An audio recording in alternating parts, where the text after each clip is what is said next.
What up, what up, what up? It is another episode of Esports with Emmerich. We are going to be doing this one solo. Yesterday was a nice little change of pace, had a couple of guests, and certainly want to do that again in the future, not just for the kind of Friday hangout, super informal one, but, throughout the week, get some other people to talk on the show, give their perspective, and, get some more information out there. So, if anybody wants to take part in the show, please, by all means, reach out to me and we'll see what we can make happen. In terms of this slate for the LPL, LCK, I think it's going to be fantastic. And I'm really excited and somewhat surprised that we are getting a 10K to first in the LEC. There was some significant problems filling the Saturday and Sunday contest. And maybe that is going to be a reflection of what those contests are going to look like. The Friday one at least filled. It was opening day, so maybe that's why they're going ahead and giving us a 10K to first. As per usual, the high stakes in terms of LEC is not very good. So first and foremost is the LPL, LCK. These are the better slates in terms of prize pools, contest variety. What has been filling quite frequently is that Bounty Hunter at $44. It's not so expensive that, it's pricing people out of it. It's a small field tournament, $44. I think you get 5 entries tonight with 1.5 up top. That's a great contest. That's someplace that I started, when I first started playing back in spring of 2021 or 2020 rather. Now, actually, the contests were a little bit bigger. That Bounty Hunter contest was like 2, 3, 4, 5,000 up top. But nevertheless, it's better than what we've been getting. So it's good to see that one continue to fill. And not only that, but we are starting to see, second ones, like secondary smaller ones pop up as well. No NFL on Friday. Yeah, hey, but this is true. But I think also, just historically, these LEC kind of contests around 11, 12 o'clock have a hard time filling. D-gens aren't up at that hour. Some of them are. We're up all the time. But, people are up. Maybe they're having a couple of drinks. It's late at night. And they're like, man, what can I get some action on? And, LPL, LCK is the next thing up. And I think that's why that fills. So, let's talk about a couple of these. Looking at getting LPL favorites in the lineup is quite difficult. That's what I've heard. Hey, Big Kev is excited here. So let's talk about that. Unfortunately, Fantasy Labs decided you shouldn't even play Weibo Gaming. It's funny, and I think maybe this is because of Ian saying that DRX didn't even deserve to have a projection yesterday. And I guess the same can be said about TT. And if they don't get a projection, maybe Weibo Gaming doesn't get a projection. Maybe they're just not even included in the player pool. So that's kind of frustrating because we can't take a look at it, but we will take a look at what their projections are. I am aware that these two favorites right here up in RNG, you're looking at a support captain, and that's never something that we want to play. But hey, look, in cash, I don't think it's the worst thing in the world. It's just not something that I'm interested in doing. I've got a couple different things that I'm interested in terms of cash on the slate, and certainly in case of GPPs. First, let's take a look at some of these games. I guess the first game, let's hop into the LPL first and foremost. Ultra Prime playing LGD. Ultra Prime negative 385 favorites. Just that seems pretty steep. We can look at Ultra Prime and who they've played so far, and it's been kind of like a murderer's row. They've played, I think, what was it? EDG, LNG. Where are they? Let's take a look. I think they're at the bottom over here. Yeah, so they played LNG, Top Esports, and EDG. They were pretty competitive in some of those games, had a lot of kills when they did win, but gave up a ton when they lost. This is a team that I think we're going to want to target one way or the other lots of times. And I think in these situations, it's a little bit better because we do have a team that we look at as kind of like in that same realm. We don't think of Ultra Prime anywhere close to those other three teams. Maybe Elk is a world-class player, Shaoxi to some extent, but the other parts of that lineup, not so much. When it comes to LGD, none of those players on this team are in that kind of echelon of the elite players in the LPL. But look, the nice thing about them is they like to mix it up too. They like to give up some kills. They like to feed. They like to get kills too. I think this is a pretty interesting spot. I think most people will be on Ultra Prime. That's going to be the primary target for people. That's my guess, at least. I think they're going to have the most ownership. I think LGD makes a fantastic GPP play. That's a thought process there. Both of these teams do pop in the projections. Next, when we're taking a look at that, let's see here. Kill totals on this game. They've got a 27.5. They got a 6.5 to Ultra Prime. I'm not really interested in much on this in terms of betting. I will probably take a stab, throw a unit on LGD. Again, I think they're live to win this. I think this is a lot closer. I have somebody, Gelati, that was on the show yesterday, has a write-up, has a Patreon. He kind of makes a case for it. So, you can see those stats. You just have to subscribe to his Patreon. But I don't think that LGD is going to be as owned as they deservedly should be, given the bloody nature of Ultra Prime and, the upside to this matchup. But all right, so let's move on. We move on to RNG and Anyone's Legend. Huge favorite here, not as big as the Weibo Gaming, the other one, but RNG a minus 700, minus 165 to sweep. This one, isn't exactly super exciting. When you look at what RNG has done thus far, we've seen really disappointing performances, not just from the entire team, but from Ming especially, and even more so Bin. These guys haven't been involved in the kills. The team's not getting a ton of kills.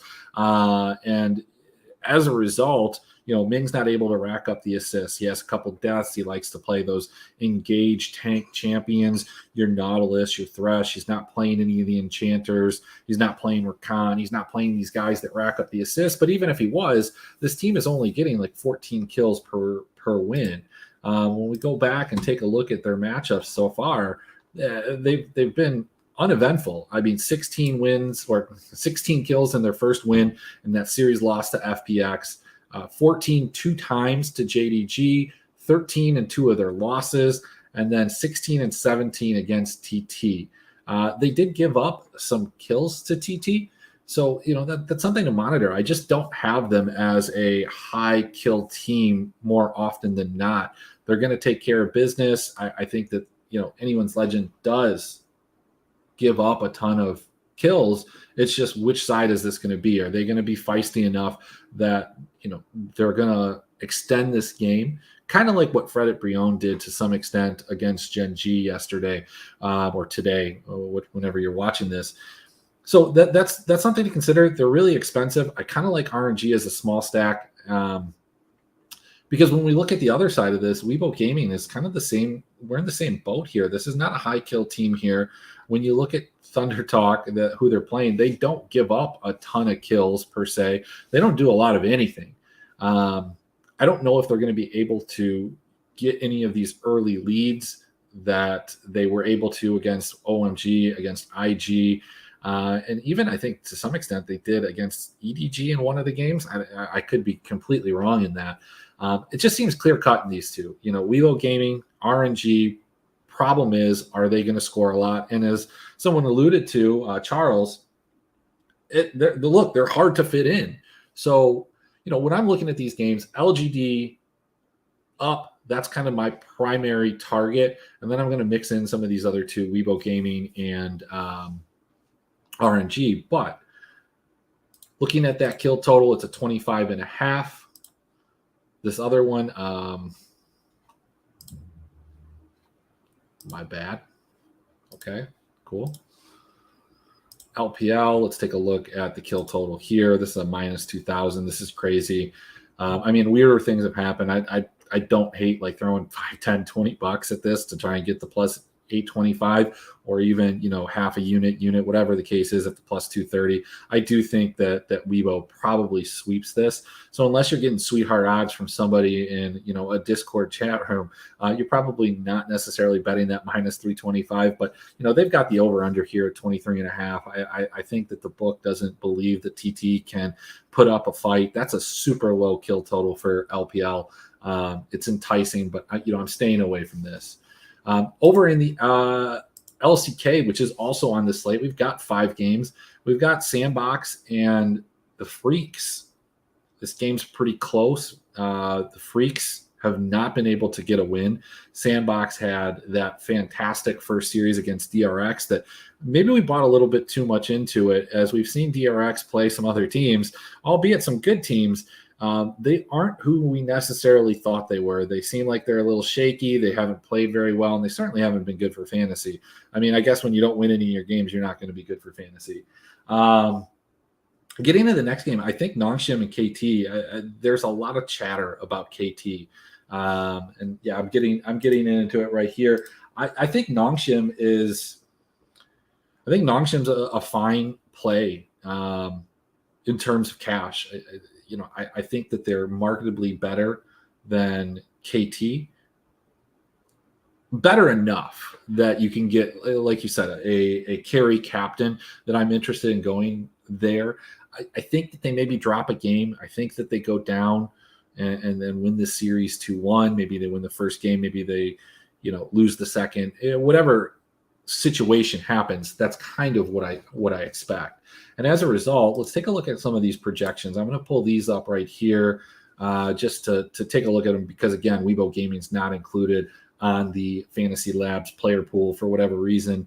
ZDZ is not in there. The Anybody's Legends team slot. Some of these newer teams they're having some issues with for whatever reason. I'm not sure. But Up absolutely projects fantastic. I mean, this team in wins, they get a lot of kills. LGD in losses, they give up a lot of kills. But that's not to say that like this LGD team does not project well. They just don't necessarily project as well in that 2-0. But both of those teams, again, we've talked about it as a primary target. We can see that these projections, they absolutely hate bin. This is just a byproduct of absolute lack of kill participation, a lack of kill share. I definitely think his ceiling is much higher than that, but we just haven't seen it. And it's always been this concern with how this team was going to mesh together, how they were going to play. The TP changes hasn't helped any. And again, even that Ming projection looks a little bit high, but I do have them getting more than 14 kills, not a ton in each of their wins. And so that does bump it up. But you could see like Weibo Gaming, even despite some of the projections and the kill total on the book, I have them getting a few more kills than the book does. And as a result, I like Huang Fong. I like Angel. I think that this team has a pretty high ceiling. So you can definitely play them. I do think that they 2-0. Your concern is the same that you have with RNG, that they 2-0. They do it with like 14 kills on each one of the wins. Maybe they only get like 7 towers because they run it down mid after they win a Baron fight. Like these games don't necessarily project to be these 35-minute marathon games that we've been seeing. I don't really have any interest in TT. I just projected them because they were on the slate. When it comes to Sandbox, they're okay. But you see Nongshim, look, they don't necessarily project super well. They're a conservative team. Sandbox doesn't give up a ton of kills, but they're kind of in line with what you can see with KT and KF. And Sandbox projects a little bit better, but I feel the best about Nongshim. I don't want a large stack here.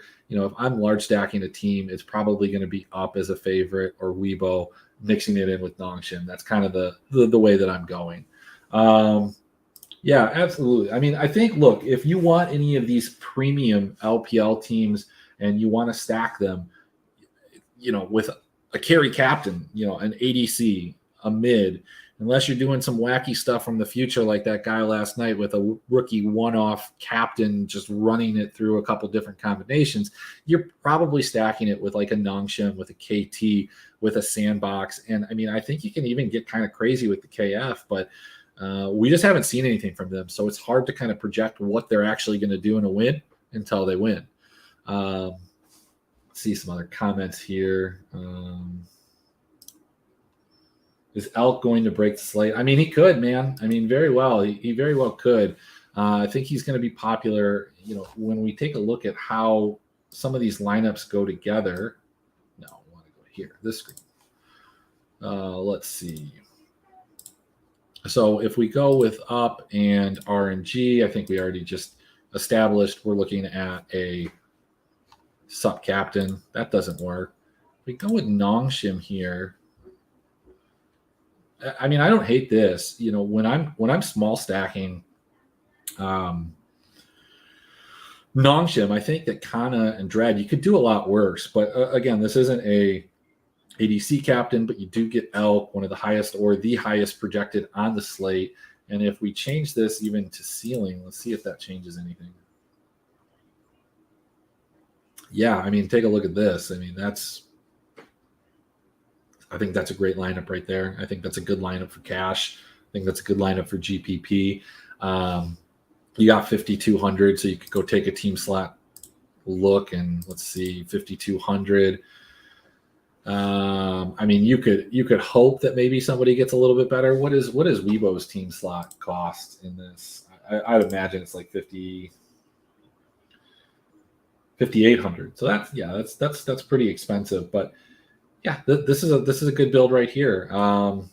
No problem with that.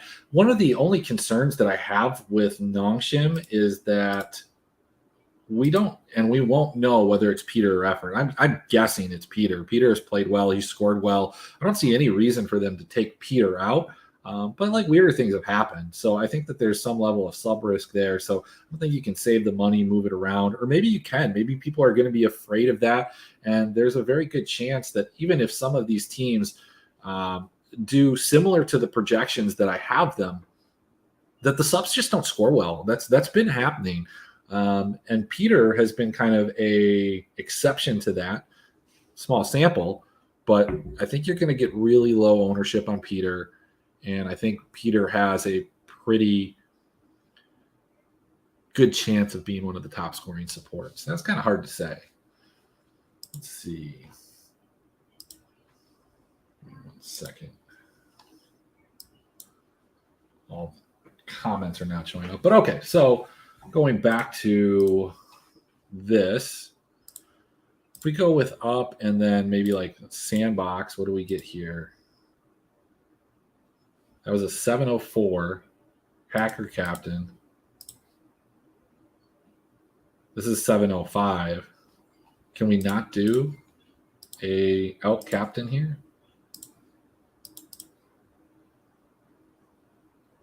No. Can we do a Crying Captain?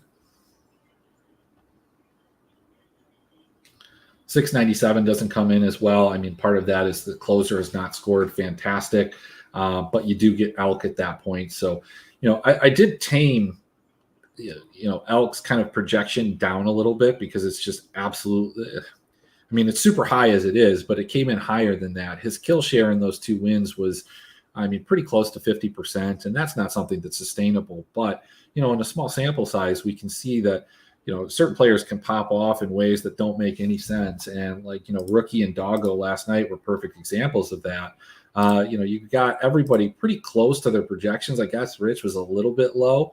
We're talking 9 points here, 5 points here, 2 points on Fodek, and then 4 points here. But somehow within that projection, Rookie just took all of the kills and ends up having such a phenomenally higher than projected kill total. Now, everybody on BLG was higher, but the difference between Doggo's projection and his actual versus everybody else was still a bit skewed. So that can happen. Elk could do that. That definitely is a situation that I want to have him in the lineup. And if I can get him as a captain, that's absolutely a place that I want. Yeah, throwing in KT is absolutely. One of the things that I do like about the LCK team slots is that they do play a little bit more of a slow, methodical style. We don't see these teams necessarily running over each other because they're relatively equal. And as a result, even in these losing teams are scoring decently in the team slots because they're getting a couple dragons, or maybe they're getting 3, maybe they're picking off a baron, they're getting 5-6 towers. If you can do that and then get the additional points to having double ADC, which is pretty much what the optimal way of building it currently is, why not? I mean, that's a fantastic way. But you can do some pretty crazy stuff once we do this. I'm a Ghost fan. Yeah, I don't know why, but you just are. You've kind of like latched onto him, and that's your thing. Good for you. Everybody has that guy. It's okay. Like, I have contracts, and it's just doesn't always go well for me. But yeah, Eric Captain here. They're not projecting as well as up, but I think that the absolute ceiling, not this median ceiling that it's projected as, they can score. I mean, look, this team could put up 60 kills. I mean, you very, very easily by 4 a.m. If you don't have LGD or up, you could be pretty much dead. And if you only have one or the other, you could be pretty much dead. This slate isn't one that you have to stay up too late for if you don't want to. This is, to some extent, yes. Last season, that was absolutely the case. But if we go into players, you know what? Let me do this. I still want that. But let's go into players. And let's go into LPL Spring. Let's go take a look at RNG. Let's take a look at wins. And let's take a look at kill share. I mean, he's right up there. Those first, like Xiaohu, that last series really, really did take over. But Gala's kill share within this meta, within this season, within this split, is much higher than it was before. So he's at 29.9%, 74% kill participation. Almost similar numbers to Xiaohu. But if you went back and you looked at that from last year, like let's say like summer, and we go look at RNG, obviously very different, but the kill share is 27%, 61 kill participation. It's a little bit different. I mean, it was spread out. He didn't project as well as the season started, but as this meta developed, the way that he's been playing on the team, it's gone all right. I mean, if you get into this late game and you get Jinx, you get Aphelios, those are the 2 ADCs people are basically handshaking on. You're going to do a lot of damage, and that's just the case. You're going to get a lot of those kills. Those rockets are going to do a ton. The Moonlight Vigil is going to do a ton, and as such, I like targeting that. But obviously, we saw yesterday you can get a little bit different. You can target a Fofo, you can target a rookie, and you can get them at super low ownership. In the 333, there were only 2 people that had rookie captains. So, yeah, definitely that's a way to go. Yeah, I mean, I think Elk's amazing all the time. How chalky is Elk going to be? Breathe for me. Yeah, nice. I think Elk's going to be pretty chalky, probably, in the mid-30s, maybe the 40s. It just depends. People don't like LGD. I just don't think that they're going to play him, especially, there was some hype surrounding that team at the beginning of Shadow's tenure. I think it was the summer of last year, but that quickly tailed off as they stopped winning. And the fact that they've only had 1 win, they haven't played top level competition, not that up is, I think will suppress it. So the people watching this, maybe we'll be in on this little LGD secret, but I'm going to run some LGD lineups. I'm going to run it in the 333. I'm not going to be talked out of T1, which almost did it. Yesterday it kind of talked me out of T1. I wake up at 4. I turn on my TV and I see that Faker's gone 8-1-6, had Tryndamere mid, and I was just like, I can't believe it. I can't believe it. I only played it in cash. But that's kind of the LPL slate. So let's just do a quick rundown here. Again, I wish I could optimize some Weibo lineups for you. I just can't. It's not in there. Maybe I should pay attention to this earlier in the day and email them. Whether they're going to be responsive or not is secondary. But I think your primary target is this game. I think Up's going to have the highest ownership. It's going to be followed by one of these 2 teams. It's really hard for me to say that it's going to be Weibo over RNG. I just think they're in kind of similar situations. Weibo seems like they're a team that's going to sweep this. And I think RNG is going to as well. Neither of these teams necessarily get a ton of kills, but anybody's legend, AL, that is a team that gives up kills. So I give the nod to RNG.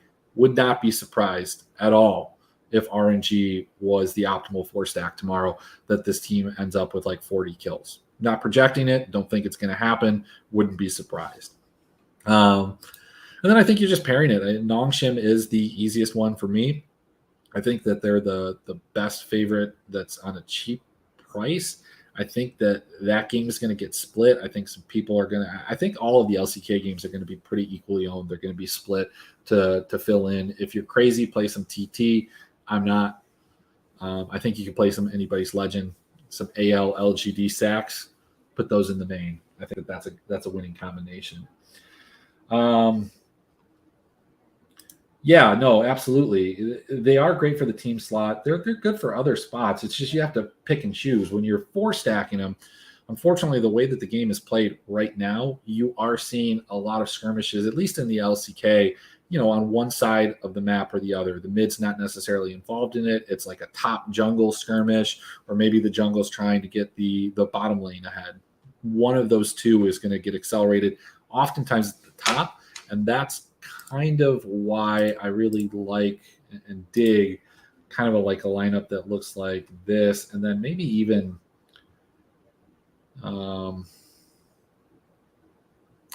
like this lineup with a Canna, or you can switch this and go with a ZS and then put a Dread.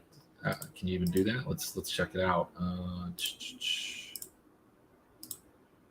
Yeah, I mean, something like that feels pretty good too. Dread's a guy that, helps win this game for that team. I think you can get away from Dread if you want to, and, get rid of Cryin and go with BDD. I think any of these combinations with Elk as the captain are fantastic on the short stack here. I don't know, man. I think you take the Jhin if you're trying to carry through the middle, and you're trying to carry maybe with like a Viego or something else, and you need kind of look. Everybody can't be the carry, and Jhin does have some utility, and some players utilize them very well, and some team comps work very well. But obviously, Aphelios and Jinx are the two more popular ones. They have a little bit more range. Jhin has a little bit more range than Aphelios. So I think in certain team comps, it makes a ton of sense. But, hey. Yeah, we all talked ourselves out of T1 yesterday. But so that's the LPL, LCK slate, kind of in a nutshell. Let's take a look at the LEC. We talked about this yesterday, some of these betting lines. Excel came down from a plus 130, I think, when I got it yesterday, to a plus 110. So the people like Excel. Fnatic, Astralis, I don't have that projected very well. This is not the same Fnatic team in terms of how bloody they've been thus far this split, as we've seen in years past. And I don't know if that's going to change. I would venture to think that it might, but we haven't seen it through 3 games. They don't project well. Upset has not been involved. I've played a ton of upset, and I've been upset about that. But I think Fnatic rolls, and I think they probably get like 14 or 15 kills. I took the under in this. I think that you take the plus 9.5 with Astralis, because especially if Fnatic continues to play that the way that they've played, and by that I mean, something like this, that kill spread at 9.5 is just too much. I mean, Astralis has been a little bit scrappy, I guess. I don't think that they've really been in any of those games and nowhere near winning them, but they've managed to get some kills. And as such, I love that 9.5 bet right there. I mean, that's all you need to know. That's all you need to know. 60% win rate, Wild Rift. Why, that's it. That's all we need. That's all we need to know. The Jhin haters are coming out. Yeah, man. I mean, Jhin feels pretty good when you play him right now, at least in ARAM, but I know that doesn't really necessarily reflect to pro play.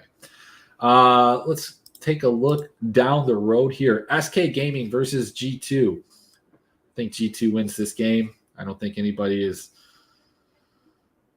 I mean, minus 200 just seems like it's a little bit disrespectful. I think I kind of like that. I think I might be taking some minus 200 here. Vitality BDS, I have absolutely no problem with people, going to Vitality in DFS, but I'm probably not paying this. I don't even know if I want the -6.5. I think that this is a team that wants to, get a win, and they're not going to try and style on BDS to do that. Quite possibly, if they had 2 wins, on Super Weekend, maybe they would. But in this situation, I think you can kind of even take the kill spread again. I kind of like the under here. But yeah, so that's kind of where I'm at. And then Rogue Mad Lions, I'm really split. I think that's going to be a good game, but again, not necessarily a high scoring game per se. When we look at all of these LCK teams, or else they feel like LCK, these LEC teams, aside from these kind of like weird games where this 27-17 against XL, XL was 9-13 and 13-8, not a high scoring team. Misfits has been around that same thing. SK, same thing, 8-15, 8-13, but 29-24. That one weird game. The one, team that has continually delivered, aside from that last game, and this was more of a byproduct of G2 just getting rolled, has been Mad. 20-9, 24-29. They were part of 2 of those kind of Fiesta games. So it's going to be interesting. Like, is Mad going to draw Rogue into their type of game, or is Rogue going to play their game, get 15, 16, maybe 18 kills, is I think what I projected that game at. If Rogue wins, this is just a low-scoring slate. This lineup is good. Let's see. Goes. Yeah. I think that's, yeah. I don't know, man. I think I'm just going to go heavy on LGD, if I'm just being honest. So live or die with that. Let's take a look at the LCK, or I don't know why I keep calling it the LCK, but the LEC. So when we look at this, Wonder is one of the higher projected ones, not the highest projected, but actually, I guess not. I mean, that's part of that FNC. It's one of the lowest projected, but he's the most expensive. So Wonder, Broken Blade, Alfari, those guys are all pretty expensive. Let's take a look at the kind of so is FNC the most expensive across the board? And that kind of makes them attractive to me. I don't know what the public sentiment is going to be. Are they going to take a look at these game logs and see the data and see that like this team has not been scoring like they have been, or are we just going to go back to like FNC because that's just what we do? But when they're that expensive, like what can you even get them with? Can you get them with like a team like Misfits that's not necessarily a huge favorite? No. Okay. So we can't do that. Can we get them with G2?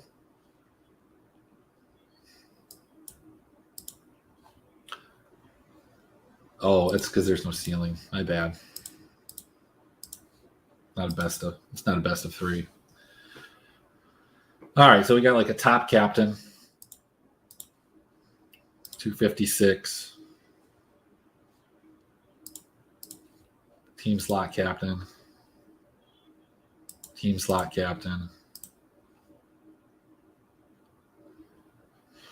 254, you get a carry captain with BDS. I kind of like this. This is a lineup or something similar that I would probably try and run.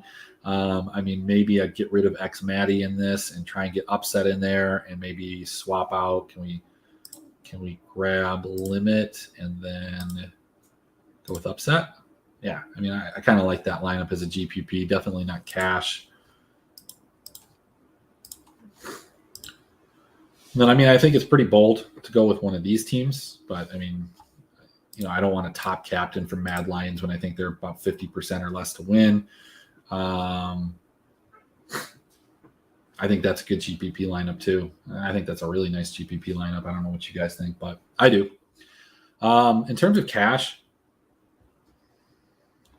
I don't know. I don't necessarily know if I want this in cash.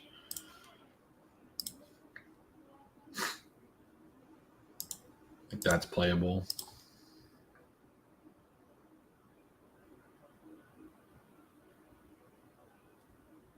That's playable.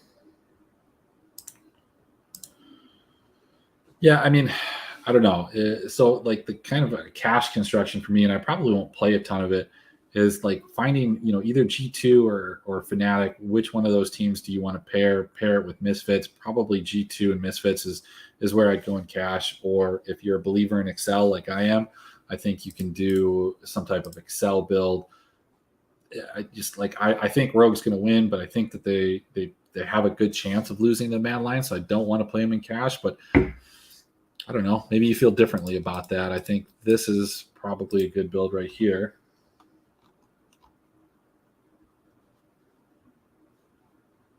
Yeah.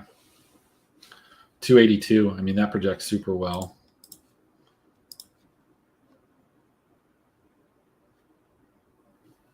Can't do anything there. So, yeah, those are some options in the LEC slate. When we look at kind of some of the stats that have happened so far, early game rating, Mad and Rogue, pretty equal. This Mad Lions team, I think this mid to late game rating is a huge byproduct of that game against SK. I think they're a little bit better than that. That goal difference at 15. Like, these are the two best teams that will be playing each other at least through the first week. When we're talking first blood bets, I mean, Mad Lions excel 100%. So maybe that's a bet that we go take a look at. I don't know if it's up yet. First blood minus 110. I think that's something that you can take a stab at. Because the Misfits has not been good. 1 out of 3 versus 3-0. I like it. First tower, Rogue has been really good at it, but so is Mad Lion. So I don't know if that's a bet that you want to take. First Dragon, Misfits have been really good. XL hasn't. So, I mean, look, maybe you take a first blood on XL, but first Dragon for Misfits. I don't think I take it with SK. I don't think that going into G2 that's kind of the play there. But yeah, that's all I got. But will it be chalk? Yeah, I think it will be. I think that's probably one of the more popular stacks. That's initially where I wanted to go before I started thinking of it. Just kind of, the easy, like, hey, where do I want to go? What do the projections say? And that's, if I want to play a carry captain, that's definitely one of them. All right, guys. Anything else? I mean, this slate starts in about 4 or 5 hours. I want to remind everybody, we do have Peter Googs coming back on the show tomorrow. He may or may not be wearing a shirt. I suspect that he won't be. He's going to be eating some hot wings. It's going to be a good time. Maybe we'll have some other people pop in. But it's going to be more of a hangout. We'll talk NFL playoffs. We'll talk the Saturday morning slate. We'll kind of get some instant reactions on LEC. We'll get some instant reactions on the LCS lock-in and just kind of talk about how that all looks moving forward into the weekend. But outside of that, good luck, everybody. And